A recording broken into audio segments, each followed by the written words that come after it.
ਦੋਸਤੋ ਅਸੀਂ ਅੱਜ ਮੌਜੂਦ ਆ ਜੀ ਐਕਸਪੋ ਸੈਂਟਰ ਲਾਹੌਰ ਤੇ ਮਿਲਤ ਟਰੈਕਟਰ ਕੰਪਨੀ ਦੇ ਅਸੀਂ ਸਟਾਲ ਦੇ ਉੱਤੇ ਮੌਜੂਦ ਆ। ਇਹਨਾਂ ਦੇ ਅਸੀਂ ਐਪਲੀਮੈਂਟ ਦਿਖਾਲਦੇ ਆ। ਸਭ ਤੋਂ ਅੱਗੇ ਮਿਲਤ ਵਾਲਿਆਂ ਦਾ ਆ ਜਾਂਦਾ ਜਾਂ ਲਿਫਟਰ, ਇਹ ਵੀ ਮਿਲਤ ਕੰਪਨੀ ਦਾ ਦੇਖ ਸਕਦੇ। ਮਿਲਤ ਕੰਪਨੀ ਦੀਆਂ ਮੋਹਰਾਂ ਲੱਗੀਆਂ। ਉਸ ਤੋਂ ਅੱਗੇ ਮਿਲਤ ਕੰਪਨੀ ਦਾ ਜਨਰੇਟਰ ਆ ਦੇਖ ਸਕਦੇ ਤੁਸੀਂ।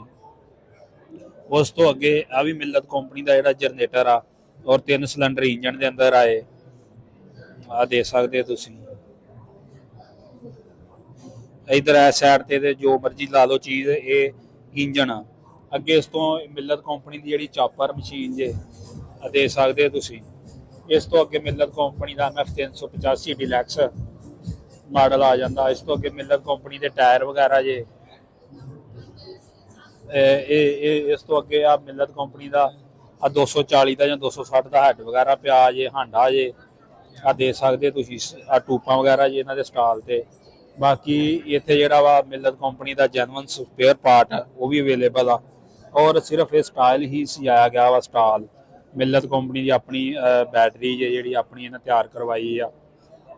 उस तो अगे जिहड़ा वा सिस्टम इस साइड ते मशीन आ को बेलर मशीन वगैरह वा गट्ठा शट्ठा बन्नण वाली।